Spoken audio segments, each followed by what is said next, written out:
Muchísimas gracias.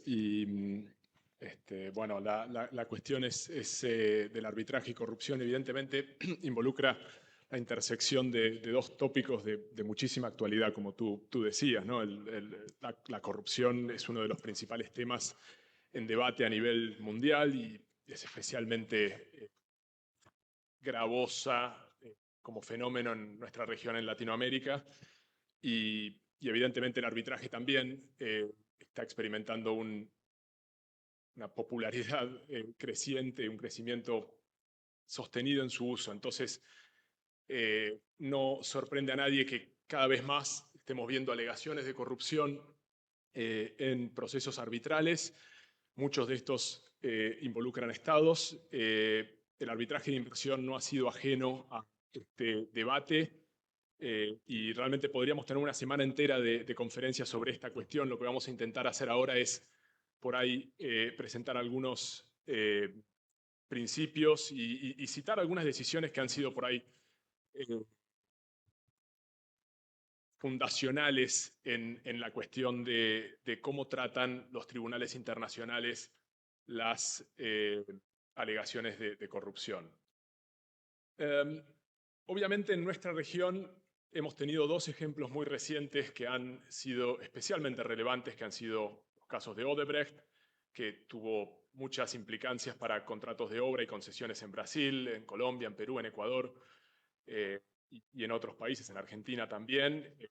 Y tenemos también la situación del Lava Jato en Brasil, que ya escuchábamos esta mañana algunas de las repercusiones que eso tuvo en Brasil. Así que realmente son temas de innegable actualidad, pero además que nos tocan muy de cerca una vez que se los ve desde el contexto del arbitraje. Ahora, pensando cuáles son los típicos escenarios de corrupción que se discuten en el marco de un proceso arbitral en el cual interviene el Estado, tenemos por ahí dos situaciones más comunes, la de un Estado o entidad pública que otorga un contrato de obra pública y reclama ahora en un arbitraje contra su contraparte privada la rescisión de este contrato, alegando que fue celebrado mediante actos de corrupción.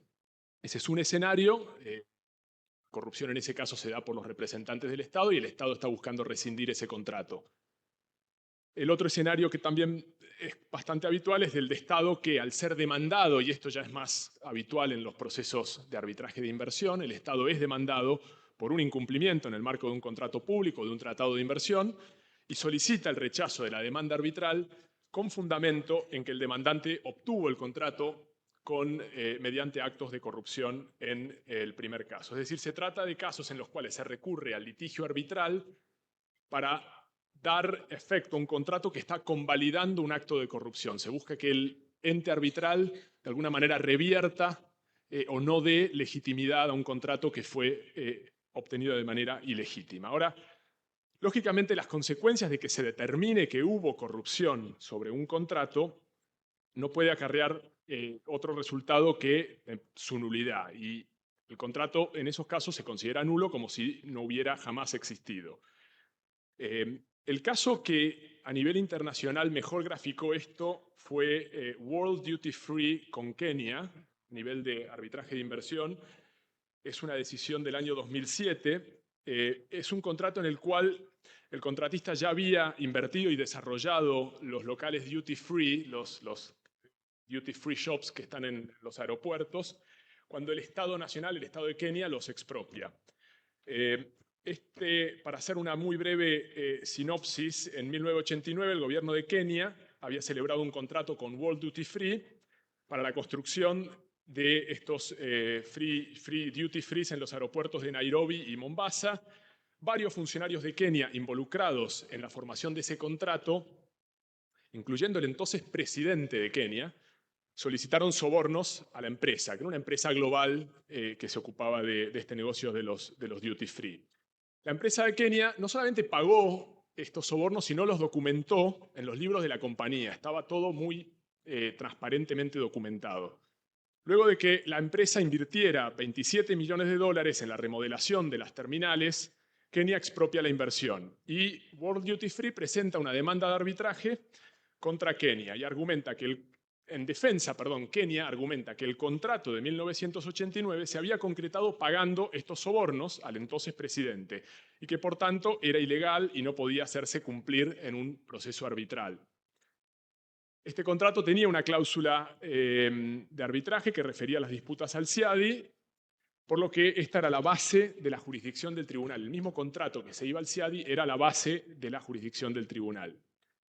En el laudo que dicta en el año 2006, el tribunal está de acuerdo con el argumento de Kenia y concluye que World Duty Free no tenía derecho a mantener sus reclamaciones fundadas en el contrato, ya que podía ser declarado nulo a solicitud de cualquiera de las partes, y en este caso Kenia lo había anulado. El tribunal basó su determinación en el orden público internacional y así como en las leyes de Inglaterra y de Kenia, que prohibían evidentemente este tipo de contrato mediando corrupción. Ahora, algo que me parecía interesante ver fue la declaración testimonial que se presentó en el proceso. Y digo que es interesante porque es algo que realmente hoy ya no se ve, en la cual el propio demandante, y no sé si podemos pasar a la primera slide, no sé quién tiene el control, pero para ir presentando el punto, el propio demandante presenta a su testigo, que era el accionista, CEO del accionista demandante, y presenta una declaración, y en la declaración esta persona confirma sin ningún tipo de rodeos, esencialmente toda la secuencia de la corrupción. Y si ustedes pueden ver en el segundo párrafo, se dice que el protocolo en Kenia, esto era antes de la formación del contrato, el protocolo exigía que yo hiciera, y entre comillas, una donación personal a su excelencia, el presidente, Heram, y me dieron a entender que se trataba de un pago por hacer negocios con el gobierno de Kenia. Esta es una declaración testimonial, ¿no? Esto es lo que se presentó en el arbitraje. Luego explica que esta persona, este intermediario, le indicó que por el valor estimado de su inversión, la donación adecuada era de $2 millones en efectivo. Esta persona solicitó a su banco una carta de crédito por $2 millones. Contra esta carta de crédito transfería el dinero a su favor. Luego, en marzo del 89, tiene lugar una audiencia, explica, con su excelencia. Se reúnen con el presidente, le presenta su propuesta de inversión en los duty free y se explica cómo este intermediario lleva el dinero en efectivo a su reunión con su excelencia en un maletín marrón. Estoy en el segundo cuadrito arriba, ¿no? Cuando entramos a la sala, puso el maletín junto a la pared y lo dejó allí. Después de la reunión, recogimos el maletín de donde lo habíamos dejado. Al partir, vi que habían reemplazado el dinero con maíz. Me sentí incómodo con la idea de entregar esta donación personal que parecía ser un soborno. Sin embargo, se trataba del presidente y me dieron a entender que era legal y que no tenía elección si quería el contrato de inversión. Luego siguieron una serie de reuniones para obtener permisos y licencias. Luego explica que recibió peticiones de regalos para funcionarios del gobierno, una petición con una lista de compras de relojes. Luego recibió un telex en el que se solicitaba el regalo de una cámara último modelo. Pero bueno, es muy curioso, evidentemente, este nivel de, si se quiere, transparencia por parte del inversor, y un poco el argumento aquí era, esto era como se hacían negocios en este país, esto era legal, esto era lo que se me solicitó. En su decisión, el tribunal arbitral mencionó 3 consideraciones legales adicionales a la cuestión en sí de la corrupción para rechazar su jurisdicción en el tema. En primer lugar, se negó a reconocer cualquier costumbre local en Kenia que pretendiera validar los sobornos. Luego desestimó el argumento de que el soborno era un acuerdo entre las partes independiente al contrato y secreto, por lo que no quedaba cubierto por la cláusula arbitral del contrato. El tribunal afirmó que permitir el argumento de la separabilidad sobre la base de que era secreto dejaría a salvo toda transacción ilegal instrumentada de esta manera. Y finalmente, también determinó que Kenia no tenía conocimiento del soborno en 1989 porque el conocimiento de un funcionario estatal no puede atribuirse automáticamente al Estado. El tribunal concluyó que no se puede hacer cumplir las reclamaciones basadas en un contrato obtenido ilegalmente. Es decir, el beneficio del arbitraje, el salirse de lo que es la vía normal o la vía estándar de resolución de disputa, que son las cortes, y poder ir a un arbitraje, no podía obtenerse si la base del negocio era ilegal. Esto obviamente no les sorprenderá que es un caso muy, muy atípico y hasta donde yo entiendo no hay este tipo de reconocimiento en ningún caso y hay que preguntarse qué le cruzó por la cabeza al abogado del demandante que le pareció una buena idea presentar este tipo de declaración. Claro, acá hay una prueba clara y contundente. Esto es una prueba directa de la corrupción. Como todos sabemos, la cuestión de la prueba en la corrupción es un tema complicado, porque en general la propia naturaleza de la corrupción y cómo tiene lugar hace muy difícil para el Estado poder obtener evidencia de que hubo corrupción. La naturaleza misma de la transacción es completamente secreta y normalmente no quedan rastro. Entonces, esto lo que genera evidentemente es una situación de valoración de la prueba para el tribunal en ausencia de este tipo de declaración. ¿Cómo hace el tribunal para evaluar una alegación de corrupción y qué grado de prueba es requerida? En este sentido tenemos un precedente interesante en Metaltech con Uzbekistán. Es otro caso, este caso bajo tratado en el año 2013. En este caso Uzbekistán alegó que Metaltech había realizado pagos ilegales a oficiales del gobierno para obtener contratos de inversión a través de 3 contratos de consultoría por el monto total de 4,5 millones de dólares. Es requerida. Metaltech firmó 3 contratos de consultoría. En este sentido tenemos un precedente interesante en Metaltech con Uzbekistán. Le ayudaron a obtener contratos de inversión en el año 2013. En este caso, Uzbekistán alegó que Metaltech había realizado pagos ilegales vínculos con los oficiales del gobierno. Un intermediario trabajó en la oficina del presidente de Uzbekistán. Consultoría, responsabilidades incluían examinar a 4 millones de ministerios y departamentos gubernamentales.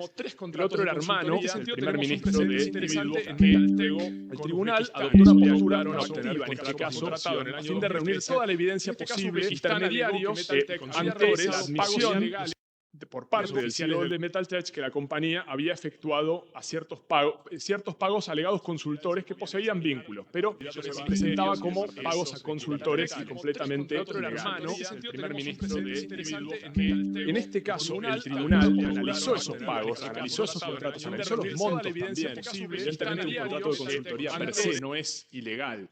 Ahora, si el monto de ese contrato no tiene relación con el servicio, el tiempo y el esfuerzo involucrados, evidentemente hay una roja. Y reunida toda esa evidencia, el tribunal concluyó que no existía razón que justificara la contratación de servicios de consultoría bajo las condiciones en que se había pactado, y esto hacía inferir que había existido un pago de sobornos. En definitiva, este laudo no se basó, a diferencia de Duty Free con Kenia, en ninguna prueba directa de los hechos. No había evidencia cierta de cuándo se había cuándo o dónde Metaltech pagó los sobornos a los oficiales, pero las circunstancias del caso permitieron presumir que sí se habían cometido sobornos. En tanto, el demandante no presentó una explicación razonable para estos pagos. En este caso, el tribunal desestimó el reclamo sobre la base de la existencia de corrupción y rechazó la jurisdicción para resolverlo. Entonces, lo que vemos en Metaltech, un poco evolucionando desde estos casos iniciales de Kenia, es que el estándar de lo que se llama circumstantial evidence, evidencia circunstancial, parece ser seguido por los tribunales arbitrales en los temas de corrupción. Hay otros precedentes, está el precedente de Fraport con Filipinas, que curiosamente también involucra tiendas de duty free shops, y donde también, a falta de evidencia, el tribunal habló de que debía aportarse evidencia circunstancial clara y convincente, es decir, no era solamente evidencia circunstancial, sino clara y convincente. Pero evidentemente es una flexibilización que tiene en cuenta por parte del naturaleza muy particular de la falta de evidencia. El tribunal habló de corrupción como debía aportarse evidencia circunstancial clara y convincente, es decir, no era solamente evidencia circunstancial, sino clara y convincente. Cerrando esta parte, hay una cuestión que es interesante cuando se generan estas alegaciones de corrupción, en el cual hay dos partes que celebran un contrato por medio o con fines corruptos, y a la hora de cumplir con las prestaciones, solo una de esas partes lo hace, ¿no? La otra incumple el contrato, lo que venimos viendo. Ahora bien, de admitirse este reclamo de por ahí de repetición de lo pagado, porque al final también se ha hecho un pago y ese es un pago que es ilegal, hay dos partes. Estaría un argumento que dice que se estaría convalidando un contrato con objeto ilegal. Y buscando evitar esto, se puede derivar en otra situación delicada, que es el enriquecimiento sin causa con motivo del contrato ilícito. Evidentemente hay gente que recibe un beneficio, esa parte tuvo un acto de corrupción, se invalidó el contrato, pero la realidad es que hubo un enriquecimiento con motivo del contrato ilícito, en el cual la parte incumplidora pareciera como que es liberada de devolver el daño que ha causado, ¿no? En el ejemplo de Kenia, sería el Estado de Kenia. Y es interesante lo que dijo a este respecto el tribunal del caso Metaltech con Uzbekistán, del que hablamos hace un minuto. Ahí se manifestó que el tribunal era sensible al debate en curso de que las conclusiones sobre corrupción a menudo caen pesadamente sobre los demandantes. Esta es la cita del tribunal. El tribunal es sensible al debate en curso de que las conclusiones sobre corrupción a menudo caen pesadamente sobre los demandantes, mientras que posiblemente exoneran a los demandados y que pueden haber estado ellos mismos implicados en los actos corruptos. Es cierto que el resultado en casos de corrupción a menudo parece insatisfactorio, porque al menos a primera vista parece dar una ventaja injusta a la parte demandada. Bien interesante al final, ¿no? Sin embargo, no se trata de castigar a una parte a la costa de otra, sino de garantizar la promoción del Estado de Derecho, lo que implica que un tribunal no puede conceder ayuda a una parte que haya participado en un acto corrupto, ¿no? Y esto nos lleva de nuevo a la idea del beneficio, del privilegio de poder tener un sistema de resolución de disputa como el arbitraje y cómo ese privilegio se pierde si el inversor no juega con las manos limpias.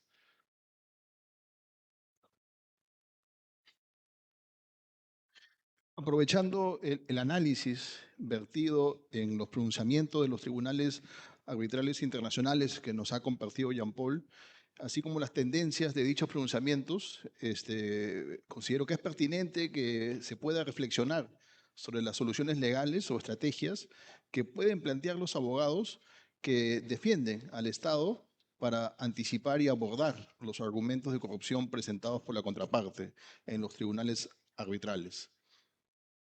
La invocación de la corrupción como defensa son utilizados, ¿no?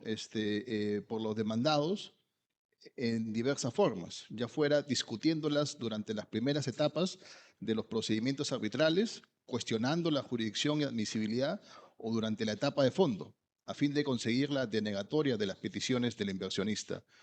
Por tanto, en base a tu experiencia, Jean-Paul, te consulto, ¿cuáles serían las lecciones aprendidas en cuanto a los argumentos de corrupción como defensa del Estado? Gracias. A ver, evidentemente es muy importante estar atento y de nuevo, pensándolo un poco, volviendo a lo que hablábamos esta mañana desde la perspectiva del abogado del Estado, a la posibilidad de que la corrupción haya tenido un papel en la génesis de una disputa, génesis de un contrato. Es algo que hay que erradicar. Entonces, es parte de eso que hablábamos hoy más temprano, de esa preparación, de ese trabajo interno, necesariamente tiene que estar atento a la cuestión de la posibilidad de que haya habido corrupción. No es una tarea fácil, yo creo, y lo he visto desde afuera, pero lo he visto en situaciones en las cuales la alegación de corrupción ataca a, por ahí, funcionarios de un gobierno, y ese gobierno todavía es el gobierno que está en el poder en determinada jurisdicción, en determinado estado, genera una situación obviamente muy incómoda para el gobierno incluso posiblemente incómoda para los propios abogados que tienen que estar haciendo esta investigación interna. Entonces, hay que ser consciente, hay que ser valiente también en ciertos puntos para realmente buscar en la génesis del negocio dónde está el problema y si hay un problema. Los ejemplos que hemos dado es interesante porque ahí sí eran tanto el caso de Kenia como el caso de Uzbekistán, hablaban o acusaban a administraciones previas, ¿no? Y eso siempre es más fácil porque evidentemente ya no está la presión política e incluso posiblemente hay todavía más apoyo por parte de ese Estado en ese momento para perseguir y para tratar de... Hay un doble interés, ¿no? El interés de por ahí castigar al opositor que hizo eso en algún momento y además defender la posición del Estado en ese proceso. Pero independientemente de ello, es fundamental como parte de esa tarea investigativa que se hace al inicio del caso, tener esa curiosidad de entender un poquito mejor cuál fue el proceso que puede haber dado lugar a ese contrato de concesión inicialmente y realmente tener esa comodidad, ese confort de que no hubo ninguna cuestión ilegal en el proceso. Así que sí es parte y sí es importante que se apoye también de parte de las abogacías estatales la posibilidad de investigar estos temas bien temprano.